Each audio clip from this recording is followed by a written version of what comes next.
Le 26 juillet 2025, le Conseil électoral de l'ECAM a rejeté ma candidature à l'élection présidentielle régulièrement présentée par le MANIDEM.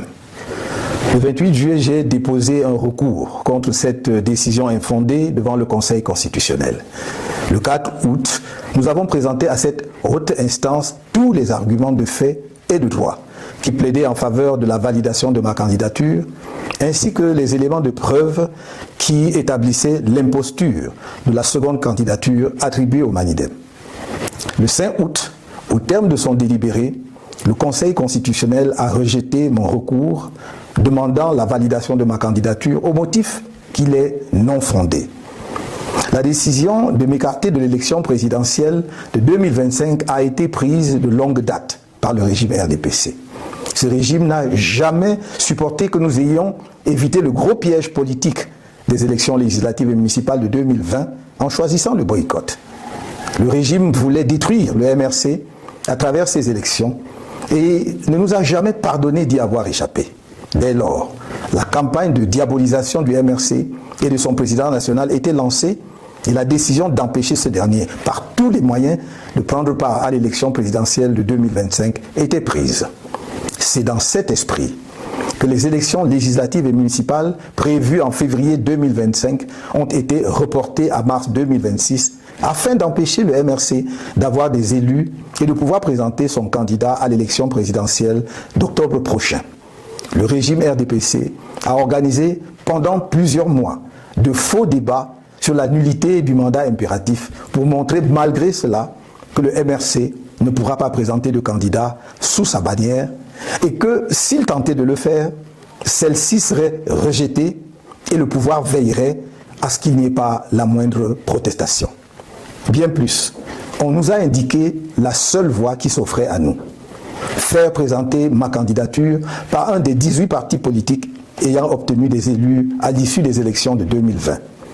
Je dois redire que rien n'interdisait au MRC de présenter un candidat à cette élection présidentielle. Mais il fallait éviter de donner au régime un prétexte pour rejeter une candidature présentée par le MRC, car le rejet de la nullité du mandat impératif était devenu pour ce régime une question de vie ou de mort.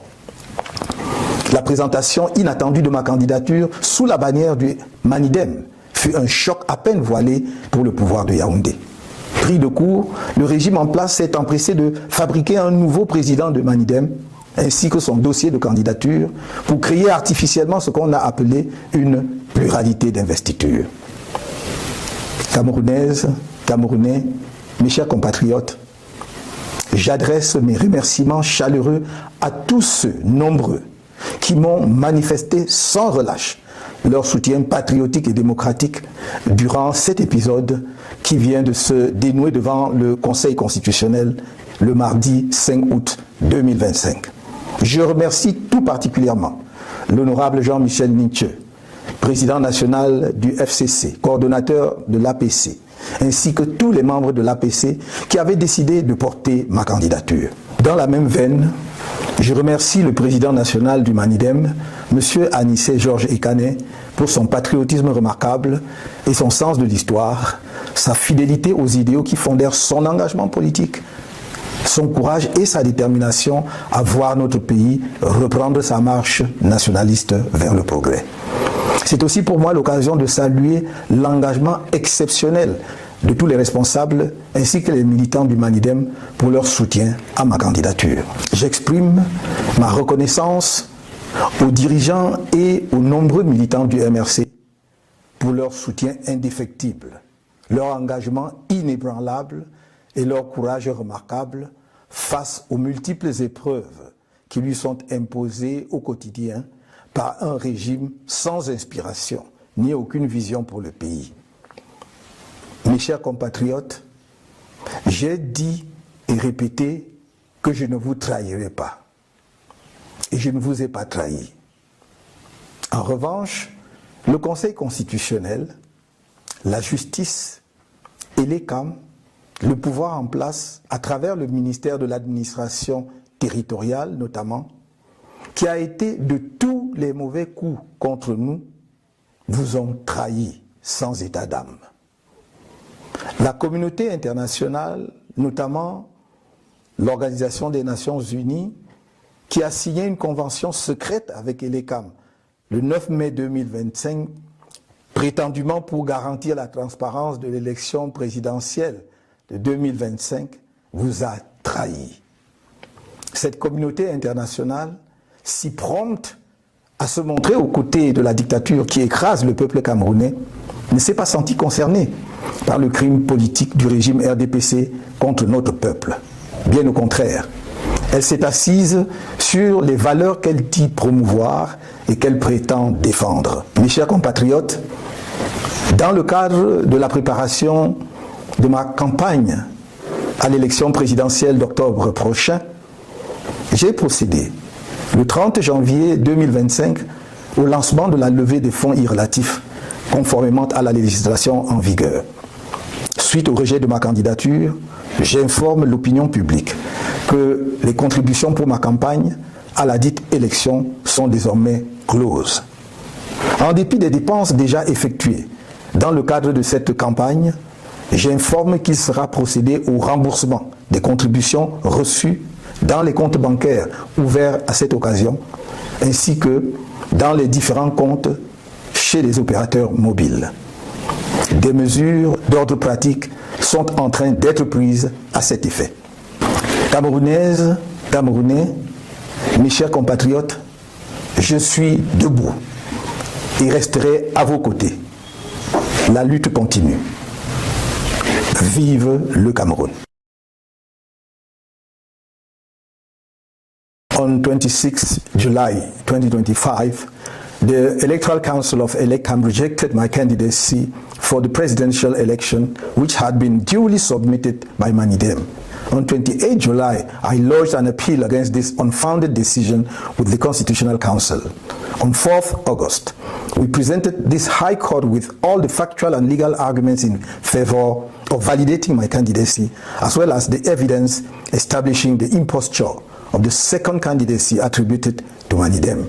On 5th August, at the end of its deliberations, the Constitutional Council rejected my appeal for validation of my candidacy on the grounds that it was unfounded. The decision to exclude me from the 2025 presidential election was taken a long time ago by the CPDM regime.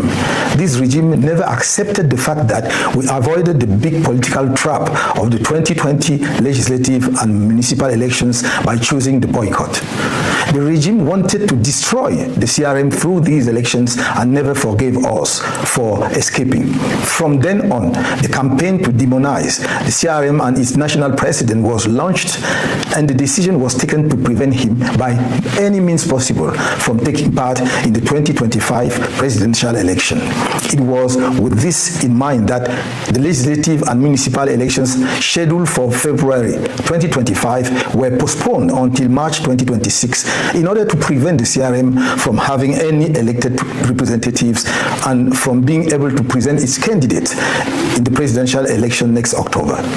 When it was discovered that the CRM had elected municipal representatives, the CPDM regime organized fake debates for several months on the nullity of the imperative mandate in order to show, in spite of this, that the CRM would not be able to present a candidate under its banner, and that if it tried to do so, it would be rejected and the authorities will ensure that there will be no protest whatsoever. What's more, we were told that the only option open to us was to have my candidacy put forward by one of the 18 political parties that has won seats in 2020 elections. I must repeat that nothing prevented the CRM from presenting a candidate for this presidential election, but we had to avoid giving the regime a pretext for rejecting a candidacy presented by the CRM, because rejecting the nullity of the imperative mandate had become a matter of life or death for this regime. The unexpected presentation of my candidacy under the Manidem banner came as a thinly veiled shock to those in power in Yaoundé. Taken by surprise, the regime in power rushed to create a new president of Manidem and his candidacy file to artificially create what was called a plurality of investiture. Cameroonians, my dear compatriots, I would like to extend my warmest thanks to the many people who have tirelessly shown me their patriotic and democratic support during this episode, which has just been resolved before the Constitutional Council on Tuesday, 5th August 2025. I would particularly like to thank the Honorable Jean-Michel Ninche, National Chairman of the FCC and the coordinator of the Political Alliance for Change, as well as the members of the Political Alliance for Change who decided to support my candidacy. In the same vein, I would like to thank the National President of MANIDEM, Mr. Anise George Ikane, for his remarkable patriotism and sense of history, his loyalty to the ideals on which his political commitment was founded, his courage and determination to see our country resume its nationalist march towards progress.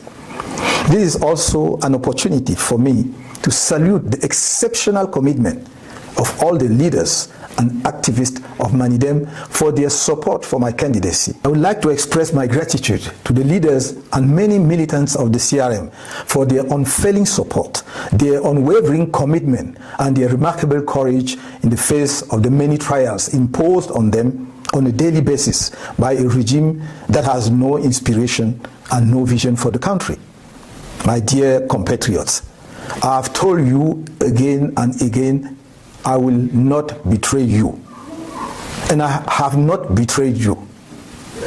On the other hand, the Constitutional Council, the judiciary, ELECAM, the powers that be, through the Ministry of Territorial Administration in particular, which has been involved in all the wrong moves against us, have betrayed you without a second thought. The international community, notably the UN, which signed a secret agreement with ELECAM on 9th May 2025, supposedly to guarantee the transparency of the 2025 presidential election, has betrayed you. This international community, so quick to stand by the dictatorship that is crushing the Cameroonian people, did not feel concerned by the CPDM regime's political crime against our people. On the contrary, it has sat on the values it claims to promote and defend. My dear compatriots, as part of the preparations for my campaign for the presidential election next October, on 30 January 2025, I launched the fundraising campaign in accordance with the legislation in vigor. Following the rejection of my candidacy, I would like to inform the public that contributions to my campaign for the forthcoming elections are now closed. Despite the expenses already incurred in connection with this campaign, I hereby inform you that the contributions received in the bank accounts open for this purpose and in the various accounts with mobile operators will be reimbursed. Practical measures are being taken to this regard. Cameroonians, my dear compatriots, and on my feet and will remain at your side. The struggle continues. Long live Cameroon.